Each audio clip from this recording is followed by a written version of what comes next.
Oke, baik. Jadi ini adalah materi etika dalam asesmen psikologi yang perlu teman-teman tahu di dalam nanti teman-teman melakukan asesmen psikologi di prodi psikologi ya. Seperti yang sudah sering kita diskusikan bahwa satu mata kuliah ini berkaitan dengan mata kuliah yang lain. Nah, mata kuliah psikodiagnostik ini menjadi dasar teman-teman untuk mata kuliah yang berikutnya, yaitu asesmen-asesmen sesuai dengan bidang kekhususan di dalam psikologi. Nah, sebagai dasarnya, maka teman-teman perlu tahu konsep, kemudian um, implementasi dari konsep itu, dan di dalam implementasi dari konsep asesmen itu, teman-teman juga perlu belajar tentang etika. Gitu.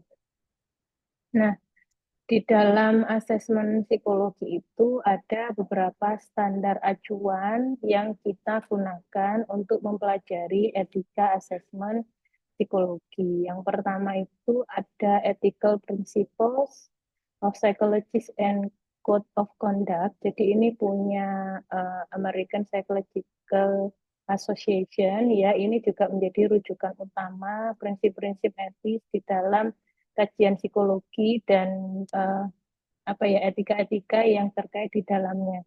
Tidak hanya tidak hanya di dalam proses layanan psikologi, tetapi di dalamnya juga ada riset yang itu berkaitan dengan manusia. Kemudian yang kedua ada standar untuk educational and psychological testing. Nah, ini yang lebih spesifik untuk asesmen psikologi. Yang ketiga ada guidelines for computer based test interpretation. Ini juga dibahas ya. Walaupun isu tentang teknologi informasi untuk asesmen itu mungkin banyak di tahun-tahun terakhir, tetapi ternyata kalau kita lihat rujukannya itu sudah diadakan sejak tahun 1986. Nah, yang ada di Indonesia sendiri ada Kode Etik Himpunan Psikologi Indonesia yang diterbitkan tahun 2010. Nanti ketika teman-teman mengakses link yang Bu Lid berikan ini, semuanya ada dokumennya. Sehingga teman-teman bisa membaca dokumen terkait dengan standar etika di dalam asesmen psikologi. Nah, isu etika dalam asesmen psikologi itu ada beberapa gitu ya. Nah, yang pertama ini terkait pengembangan hubungan profesional dan informed consent. Jadi, ketika kita mau melakukan asesmen, seperti yang teman-teman pelajari di materi presentasi teman-teman itu, untuk atau di ujian UTS ya, kalau tidak salah, tentang informed consent atau persetujuan. Nah, ini memang harus kita lakukan dan kita peroleh sebelum asesmen dilakukan. Teman-teman perlu memastikan bahwa apa yang kita lakukan itu diketahui oleh klien dan disetujui untuk dilakukan, termasuk bagaimana penggunaan hasilnya. Oleh karena itu, di sini wajib kita jelaskan tentang tujuan, prosedur, kemudian batasan dari proses asesmen yang kita lakukan kepada klien. Nah, mengapa kita mempelajari atau kita melakukan hal ini untuk memberikan inform concern, mendapatkan persetujuan dari klien? Ini sebenarnya memastikan hubungan antara psikolog klien atau tenaga ahli dengan klien itu berlangsung atas dasar kesepahaman, transparansi, dan otonomi klien. Nah, cakupan inform concern di sini itu ada yang pertama ada jenis tes dan lama proses asesmen. Ini hal yang memang perlu diketahui. Yang kedua, batas-batas kerahasiaan. Itu sejauh mana nanti hasil yang kita peroleh dari asesmen itu akan kita gunakan, kemudian kepada siapa kita akan menginformasikan hasilnya, dan seperti apa kita informasikan, itu juga perlu diketahui oleh klien. Yang ketiga, ini terkait dengan hak klien untuk mengetahui atau menolak penggunaan hasil, gitu ya. Dari nomor 2 kan kita sudah sampaikan hasilnya akan digunakan untuk ini itu, begitu ya. Nah, itu nanti disetujui atau tidak, itu sesuai dengan kesepakatan yang kita lakukan di dalam inform consent ini. Yang kedua itu perlindungan privasi dan kerahasiaan. Nah, di dalam asesmen psikologi, privasi atau kerahasiaan ini menjadi isu penting. Karena apa? Karena teman-teman juga sudah memahami bahwa yang kita eksplorasi dari asesmen psikologi ini adalah aspek pribadi dan mendalam, yang umumnya adalah sebuah rahasia, begitu. Um, Tentu ingat dari penjelasan dari teman-teman yang presentasi itu ada terkait tes proyeksi yang memang mengangkat isu-isu yang tidak mudah disampaikan di dalam ruang-ruang tertentu dan hanya akan keluar melalui tes proyeksi yang itu dianggap aman oleh klien. Nah, oleh karena itu memang kita perlu betul-betul memperhatikan hak klien atas privasi karena ini berkaitan dengan martabat klien dan otonomi klien sebagai seorang manusia gitu. Di dalam perlindungan privasi dan kerahasiaan ini itu mencakup 3 hal. Yang pertama, klien berhak untuk mengontrol informasi pribadi apa yang akan diberikan dalam asesmen yang kita lakukan. Yang kedua, data hasil tes itu hanya boleh diakses oleh pihak yang mendapat izin tertulis dari klien. Nah, ini berkaitan dengan inform consent yang ada di penjelasan sebelumnya. Yang ketiga, psikolog harus memastikan hasil tes tidak digunakan secara diskriminatif atau disalahgunakan. Nah, itu memang pentingnya keterbukaan kita di dalam menjelaskan hasil tes ini nanti digunakan untuk apa. Kemudian yang menjadi isu di dalam isu etika di dalam asesmen psikologi itu adalah resiko labeling dan pembatasan kebebasan. Ini teman-teman bisa membayangkan ketika kita melakukan asesmen psikologi, maka hasilnya adalah merujuk salah satunya pada diagnosa gangguan psikologi tertentu.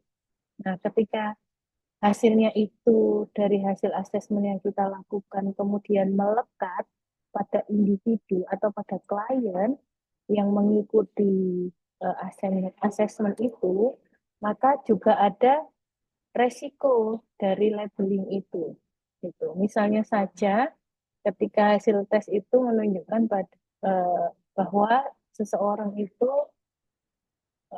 memiliki schizophrenia atau retardasi mental. Ya, walaupun sekarang retardasi mental tidak lagi digunakan, tetapi bisa kita bayangkan bahwa label-label ini atau diagnosa ini itu akan berdampak negatif terhadap klien sebagai individu. Misalnya yang pertama terkait dengan harga diri dan konsep diri klien. Kemudian peluang pendidikan atau pekerjaan. Yang ketiga, respon lingkungan sosial terhadap klien. Yang paling mudah mungkin di nomor 3, ya. Ketika seorang ibu atau orang tua memiliki anak dengan kebutuhan khusus, maka ini adalah uh, bisa jadi membawa tanggapan atau respon yang berbeda-beda.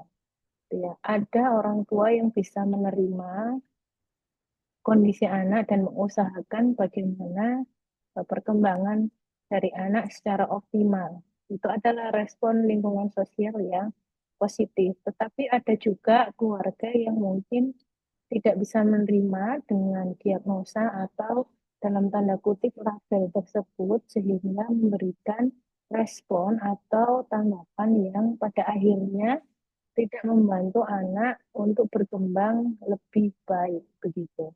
Nah, ini memang pada akhirnya kita betul-betul harus berhati-hati di dalam melakukan asesmen psikologi gitu. Karena memang di dalam labeling atau diagnosa itu ada resikonya termasuk pembatasan kebebasan dari individu. Kemudian ternyata label itu juga menciptakan efek self-fulfilling prophecy. Ini nanti teman-teman bisa baca di link yang saya berikan, tetapi intinya kadang-kadang label yang kita berikan itu eh, mendorong kita sebagai klien itu ya, ini kita ketika sebagai klien ya teman-teman, itu merasa em, kita tidak perlu melakukan hal-hal lain yang bisa meningkatkan potensi kita karena kita sudah merasa cukup berdasarkan hasil tersebut gitu. Nah, ini juga menjadi perhatian, jadi tidak hanya dampak negatif karena label atau diagnosa, tetapi akhirnya persepsi dari klien itu sendiri, hingga pada akhirnya menurunkan motivasi untuk berkembang. Oleh karena itu, memang kita nantinya ketika berperan sebagai psikolog itu harus betul berhati-hati di dalam memberikan diagnosa atau ketika merumuskan profil individu berdasarkan hasil asesmen itu yang nantinya akan berpotensi membatasi peluang klien untuk berkembang lebih baik gitu. Nah, isu etika yang berikutnya itu terletak pada kompetensi pengguna tes atau test user qualification. Artinya, untuk memastikan bahwa hasil tes itu memang sesuai dengan tujuan tes, teman-teman juga sudah belajar bahwa yang mengadministrasikan tes memang harus betul-betul mereka yang terlatih. Gitu ya. Nanti teman-teman pun di beberapa mata kuliah asesmen itu juga akan mengadministrasikan tes. Nah, supaya siap mengadministrasikan kepada pihak lain di luar kita gitu, maka teman-teman tidak hanya belajar tentang konsep dari alat tes itu, tetapi juga praktek atau melakukan role play dengan teman-teman sendiri sebelum pada akhirnya melakukan role play kepada bukan role play lagi ya, praktikum kepada pihak lain gitu. Sehingga itu menunjukkan bahwa yang melakukan tes atau administrator tes atau tester itu betul-betul memiliki pemahaman gitu ya, kemudian pengalaman yang memadai sebelum melakukan tes kepada orang lain. Karena apa? Kita juga sering membahas yang pertama itu menjamin validitas dan reliabilitas interpretasi. Yang kedua, tentu mencegah kesalahan diagnosis atau intervensi yang kita dasarkan dari asesmen itu. Yang ketiga, tentu menjaga integritas dan reputasi profesi. Nah, penggunaan tes oleh mahasiswa atau pihak tak terlatih hanya boleh dalam konteks pembelajaran dan tidak boleh digunakan untuk keputusan klinis. Ini juga yang mendasari nanti asesmen-asesmen yang teman-teman lakukan itu memang banyak untuk non-klinis. Begitu. Nah, isu yang berikutnya itu terkait interpretasi hasil tes secara profesional. Artinya bagaimana ketika kita melakukan interpretasi hasil tes itu tidak boleh dilakukan secara mekanistik. Mekanistik itu maksudnya eh, hasil dari tes itu apa adanya, ya sudah begitu, tanpa memberikan evaluasi berdasarkan beberapa hal yang harus dipertimbangkan. Misalnya tidak mempertimbangkan latar belakang budaya, latar belakang sosial, maupun latar belakang psikologis klien. Mestinya tidak boleh begitu gitu ya. Jadi di dalam menarasikan hasil tes itu juga harus melihat seperti apa latar belakang dari klien. Nah, kemudian perlu kita untuk mengintegrasikan berbagai sumber data, misalnya dari observasi, wawancara, maupun hasil tes. Sebenarnya dari apa yang kita pelajari di mata kuliah ini, kita juga belajar bahwa kita mendapatkan informasi itu ya melalui observasi, melalui wawancara, dan yang sudah dijelaskan oleh teman-teman melalui hasil tes. Dan dari penjelasan teman-teman sendiri ketika presentasi, kita sudah menyadari bahwa hasil satu tes itu tidak serta-merta bisa kita gunakan untuk menegakkan diagnosa. Seperti itu kan kemarin, karena apa? Karena beberapa informasi itu yang kita gunakan untuk menegakkan diagnosa itu tidak bisa didapatkan hanya dari satu alat tes saja. Nah, oleh karena itu memang nggak boleh serta-merta dilakukan secara mekanistik atau apa adanya seperti itu. Gitu. Yang ketiga, oleh karena itu, karena pemahaman yang berbeda, kita paham betul ya tentang ilmu psikologi dibandingkan mereka yang tidak belajar ilmu psikologi. Sehingga kewajiban kita itu menyampaikan hasil tes atau asesmen psikologi itu dalam bahasa yang bisa dipahami oleh klien. Sehingga nanti klien itu bisa mendapatkan insight dari asesmen yang sudah kita lakukan. Artinya juga percuma kita melakukan atau menarasikan hasil asesmen itu dalam kata atau kalimat yang sophisticated gitu ya, yang sangat ilmiah atau um, ya sangat psikologi gitu ya, tetapi dari situ malah tidak mudah atau tidak mendapatkan atau tidak memberikan insight kepada klien yang harusnya mendapatkan manfaat dari asesmen psikologi yang kita lakukan gitu. Maka itu perlu menjadi perhatian. Nah, isu yang berikutnya ada dalam penggunaan teknologi dan interpretasi komputerisasi. Sekarang itu banyak sekali tes yang dilakukan berbasis komputer. Tentu karena faktor kemudahan, kemudian faktor eh, efisiensi gitu ya di dalam pelaksanaan tes. Apabila tesnya itu bentuknya kuantifikasi, ada angka-angka itu akan lebih mudah dilakukan di dalam bentuk computerized gitu. Juga termasuk tes-tes yang dirupakan dalam bentuk aplikasi lain. Nah, ini memang memudahkan, tetapi di dalam pelaksanaan kita itu harus tetap bertanggung jawab atas hasil dan rekomendasi di dalam menginterpretasikan hasil tes yang diperoleh dari itu. Gitu. Kemudian kita harus memastikan sistem tersebut valid, andal, dan sesuai konteks. Artinya, di dalam penyusunan sistem informasi untuk tes itu memang berbasis dari dasar yang benar. Dasar yang benar itu misalnya kalau dari alat tes ya dari manualnya itu, bukan dari yang lain. Di dalam penyusunan hasilnya itu juga harus sesuai dengan panduan atau manual dari alat tes tersebut. Begitu. Kemudian tentu sesuai dengan konteks di mana tes itu dilakukan. Jadi yang banyak itu bisa jadi hasilnya itu template gitu ya.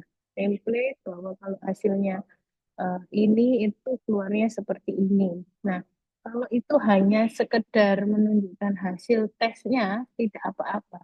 Tetapi ketika harus perlu dinarasikan berkaitan dengan profil individu, maka kembali ke isu yang sebelumnya itu tadi, bahwa di dalam menarasikan itu tidak hanya serta-merta mekanis hasil dari komputer ini, tetapi dari hasil itu, bagaimana sebenarnya kita bisa maknai untuk perkembangan klien yang lebih baik. Itu yang dimaksud evaluasi profesional gitu.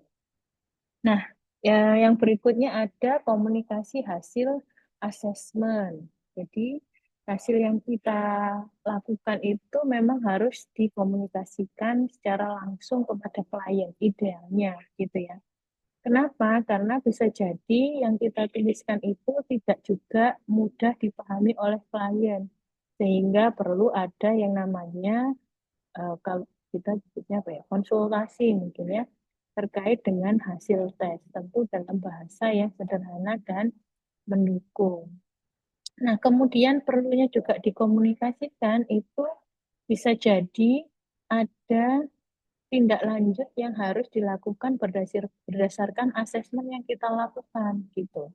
Asesmen yang kita lakukan ini bisa jadi kita membutuhkan informasi lebih lanjut terkait kondisi kesehatan. Maka idealnya kita rujuk ke layanan kesehatan, tetapi bisa jadi juga butuh ke tenaga ahli yang lain. Nah, ini tentu harus sesuai dengan izin atau kebutuhan atau kemampuan klien. Nah, ini juga harus kita komunikasikan sehingga tercapailah tujuan utama dari komunikasi hasil asesmen ini, yaitu memfasilitasi pertumbuhan atau insight yang tadi saya sampaikan dalam pengambilan keputusan dan bukan untuk dijadikan itu tadi ya, kalau di sini kata-katanya adalah menghakimi atau kita meminimalkan potensi negatif yang tadi sudah kita bahas sebelumnya. Selain itu, fungsi dari komunikasi hasil asesmen ini sebenarnya bisa jadi bagian dari proses eh, terapi ya. Kalau teman-teman mungkin pernah mengenal tentang komunikasi terapeutik, itu komunikasi yang memang berkaitan dengan kondisi-kondisi psikologis yang sedang dialami oleh klien. Dari proses komunikasi itu paling tidak menimbulkan kelegaan di dalam diri klien dan itu mendorong untuk perubahan klien yang lebih baik gitu. Nah, yang ini berikutnya isunya adalah pemeliharaan keamanan tes dan data. Jadi, hasil tes itu harus disimpan aman dan tidak diberikan kepada orang yang tidak berwenang. Ini di kode etik psikologi itu, seingat saya juga ada masa retensi atau masa penyimpanan alat tes. Jadi hasil tes gitu ya. Hasil tes itu harus disimpan, nggak boleh dibuang sebelum masanya habis. Kalau tidak salah itu 5 tahun ya, harus disimpan oleh baik itu penyelenggara tes ataupun psikolog yang bertugas untuk melakukan evaluasi hasil tes. Termasuk hasil tes itu skor mentahnya tidak boleh disebarluaskan tanpa izin. Nah, kemudian klien berhak mengakses laporan akhir atau hasil tesnya itu, tapi tidak wajib diberikan akses ke bahan tes atau apa ya, lembar jawaban itu tidak perlu diberikan. Yang perlu diberikan itu lebih kepada hasil akhirnya dan evaluasi atas hasil akhir tersebut. Kemudian ini ada pertimbangan khusus untuk kelompok minoritas dan budaya berbeda. Yang pertama, kita harus menyadari dan mengantisipasi bias budaya dalam tes dan interpretasi. Kemudian dua, menggunakan norma yang relevan dengan latar belakang budaya klien. Kemudian menghindari penyalahgunaan tes yang tidak sesuai untuk populasi tertentu. Yang pertama sudah dibahas di isu yang awal bahwa di dalam menginterpretasikan atau mengevaluasi hasil tes itu tidak boleh mekanistik gitu ya, tetapi harus dilihat budaya di mana klien itu tinggal atau tumbuh. Kemudian menggunakan norma yang relevan. Jadi misalnya ada satu alat tes yang itu normanya masih norma katakanlah budaya barat, maka kadang-kadang itu tidak perlu kita terapkan di Indonesia ketika belum ada norma baru sesuai dengan norma Indonesia. Karena apa? Karena hasilnya nanti terlalu jauh. Ini nanti teman-teman akan temui di mata kuliah asesmen karir yang itu kita mengevaluasi profil kognitif dan minat dari siswa SMA. Di situ teman-teman akan belajar bahwa sekalipun kita menggunakan alat ukur dengan norma dari luar, kita bisa menggunakan penilaian acuan yang berbeda. Ya, acuannya adalah norma kelompok atau nilai kelompok. Sehingga nanti pembandingnya adalah si individu dengan kelompoknya yang ada di mana dia tinggal. Sehingga ini akan relevan atau gap-nya atau eh kesenjangannya itu tidak jauh gitu. Terutama di dalam menetapkan fungsi kognitif atau kemampuan intelektual. Begitu.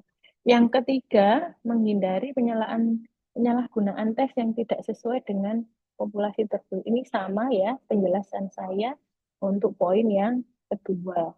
Nah, kenapa ini penting? Karena kita perlu menjaga keadilan, akurasi atau ketepatan, dan validitas alat tes yang dilakukan lintas budaya. Nah, kesimpulannya dengan adanya isu etika di dalam asesmen itu, yang pertama, psikolog itu bertanggung jawab penuh atas proses asesmen, yaitu dari pemilihan alat tes, bagaimana pelaksanaannya, interpretasinya, hingga komunikasi hasil. Sehingga sekalipun nanti testernya bukan psikolog itu sendiri, tetap saja psikolog harus memastikan bagaimana tester itu mengadministrasikan tes dengan baik atau sesuai dengan standarnya. Bahkan ketika ada teknologi yang dilakukan, misalnya program komputer, nah tanggung jawab itu tetap tidak bisa dialihkan, harus tetap kita pantau gitu. Yang kedua, praktik asesmen yang tidak etis itu dapat merugikan klien secara psikologis dan sosial. Nah, ini kita sudah bahas di awal bahwa hasil tes ini akan berdampak kepada klien. Oleh karena itu, etika ini baiknya bukan hanya sekedar menjadi norma formal yang kita pahami saja, tetapi ketika kita menjadi pelaksana dari asesmen itu, kita betul-betul memang melakukannya dengan norma-norma tersebut gitu. Kemudian yang ketiga, kualitas dan dampak asesmen sangat ditentukan oleh sikap profesional psikolog, ya. Jadi nggak cuma pandai gitu ya, atau kompeten di dalam melaksanakan tes, tapi tentu kita perlu mempertimbangkan nilai-nilai kemanusiaan, keadilan, dan keberpihakan yang itu pada akhirnya akan mempengaruhi kesejahteraan klien. Oleh karena itu dari tadi kita membahas pentingnya mengenali latar belakang dari klien. Yang keempat, kepatuhan terhadap kode etik profesi adalah keharusan. Jadi kita tidak bisa memilih saya mengikuti yang ini, tidak mengikuti yang itu. Padahal itu sudah tertera di dalam kode etik profesi. Nah, ini tetap harus kita lakukan gitu, untuk menjaga profesionalitas. Karena kita perlu melakukannya, karena kita perlu menjaga kredibilitas kita, profesi kita, sehingga nantinya kita akan melindungi hak-hak klien atau individu yang terlibat di dalam proses asesmen psikologi yang kita lakukan. Begitu. Oke, sebelum saya lanjut, sedikit sih. Ini silakan kalau ada yang. Nah, ini wawasan saja karena saya juga basis keilmuannya bukan filsafat, tapi ada satu materi yang itu menarik untuk disampaikan berkaitan dengan isu etika dalam asesmen psikologi yang kita pelajari, begitu.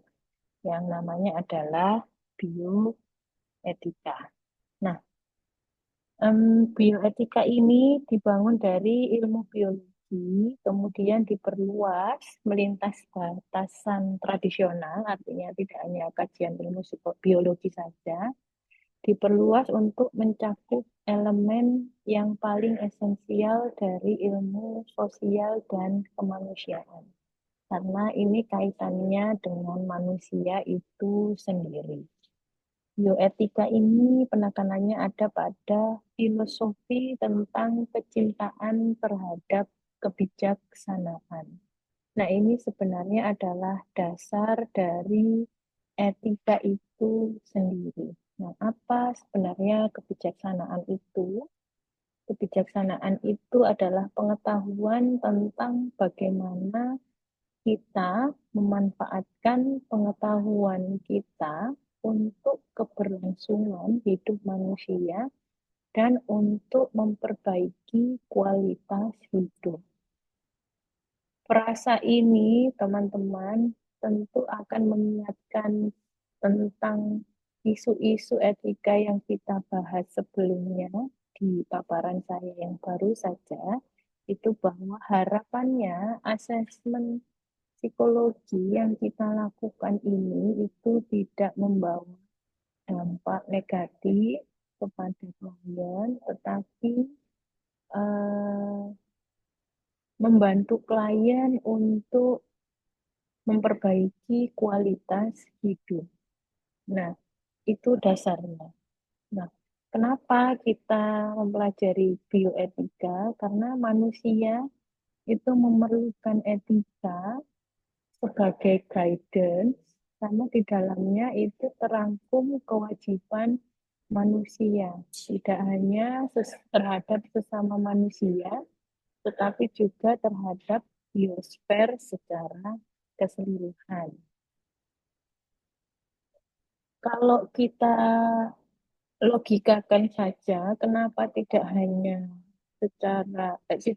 kepada manusia saja, tetapi juga biosfer secara keseluruhan, karena kita hidup ini itu berkaitan dengan di mana kita hidup. Nah, itu artinya karena kita tinggal di sini, kita untuk hidup membutuhkan udara, kita membutuhkan sinar matahari, dan apa-apa juga yang berkaitan dengan itu, maka memang kebijaksanaan itu tidak hanya untuk manusia ke manusia saja.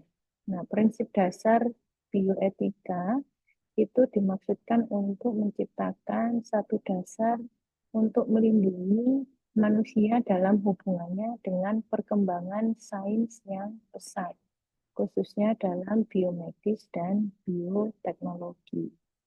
Nah, prinsip dasar ini sebenarnya menggambarkan hak-hak dasar manusia, yaitu hak untuk self-determination atau hak untuk menentukan pilihan sendiri. Sekalipun kalau mungkin kita baca gitu ya di buku atau kita kenali diri kita sendiri, kita sebagai makhluk sosial itu tidak mungkin betul-betul bebas nilai, atau artinya tidak mungkin betul-betul mampu menentukan pilihan sendiri karena uh, ya kita hidup di lingkungan sosial. Tetapi paling tidak ketika ini konteksnya nanti di dalam asesmen psikologi, maka kita tetap punya hak untuk menentukan pilihan kita gitu, dan kita memberikan hak itu kepada klien yang terlibat di dalam asesmen psikologi yang kita lakukan. Dan prinsip dasar ini memang sekaligus untuk melindungi kehidupan dan keberadaan ranah privat dari manusia. Jadi ini juga tidak asing ya. Tadi kita juga sudah membahas tentang isu etika yang berkaitan dengan privasi dan kerahasiaan. Karena memang eh, itulah yang menjadi dasar kenapa kita melakukan atau kita perlu memperhatikan etika di dalam melakukan asesmen psikologi. Nah, prinsip dasar bioetika itu ada 4. Yang pertama itu prinsip otonomi, yang kedua itu prinsip human dignity atau martabat manusia, itu tadi juga sudah dibahas ya teman-teman. Yang ketiga prinsip integritas, yang keempat ini ada prinsip kerentanan manusia. Nah, tidak ada penjelasan di slide ini, tapi saya berikan penjelasan secara singkat. Yang pertama, prinsip otonomi. Um, Manusia itu kita sebenarnya harusnya punya keleluasaan untuk uh, berbuat sesuatu, gitu ya. Nah, tapi persoalannya keleluasaan kita itu mungkin akan menyinggung keleluasaan manusia yang lain atau menyinggung aturan sosial yang kita ada di dalamnya. Sebentar ya, ini karena lagi azan, jadi saya pause dulu. Mungkin sebelum lanjut ke yang prinsip nomor 2, saya ulangi lagi kenapa tetap perlu kita memperhatikan manusia sebagai makhluk sosial di dalam prinsip otonomi. Sekalipun kita uh, memiliki keleluasaan untuk menentukan pilihan pribadi, tetap saja kondisi manusia itu selalunya itu berada dalam kondisi situated subject, di mana kondisinya itu tidak selalu sama, bergantung di mana lingkungan sosial dia berada pada saat itu, gitu ya. Tetap itu menjadi perhatian. Yang kedua, prinsip human dignity atau manusia sebagai makhluk yang bermartabat. Jadi ini didasari dari prinsip bahwa harusnya manusia itu memiliki posisi khusus yang lebih dari sekedar makhluk biologis dan alamiah. Nah, dasar ini kalau teman-teman kembali ke mata kuliah kepribadian, itu ada pendekatan atau paradigma humanisme yang juga melihat sudut pandang manusia sebagai makhluk yang bermartabat, begitu. Oleh karena itu ada paradigma humanisme di dalam ilmu psikologi. Karena manusia yang bermartabat itu artinya manusia adalah sebagai satu kesatuan tubuh dan jiwa, tidak hanya digerakkan dari faktor eksternal saja. Dia mampu berpikir, dia mampu apa namanya menggunakan akal pikirnya untuk berbuat kebajikan. Itu prinsip yang kedua. Nah, prinsip yang ketiga adalah prinsip integritas, bahwa dari diri manusia itu sendiri kita tidak bisa melepaskan integritas manusia dari kondisi fisik dan non fisiknya gitu. Sehingga ketika kita nanti mempelajari manusia di dalam konteks asesmen psikologi atau konteks yang lain di dalam kajian ilmu psikologi, kita tidak boleh melepaskan latar belakang manusia tersebut karena manusia itu ya terhubung dengan di mana dia berada. Yang keempat itu adalah prinsip kerentanan manusia. Nah, ini juga menjadi prinsip dasar di dalam konsep bioetika di mana eh, kita sebagai manusia ini adalah manusia yang memiliki kelemahan gitu. Nah, oleh karena itu jugalah yang membuat kita perlu berhati-hati di dalam apapun yang berkaitan dengan manusia. Khususnya dalam konteks ini adalah konteks asesmen psikologi gitu. Oleh karena itu teman-teman, ini kiranya bisa dijadikan wawasan di dalam kita menegakkan etika di dalam ilmu psikologi itu.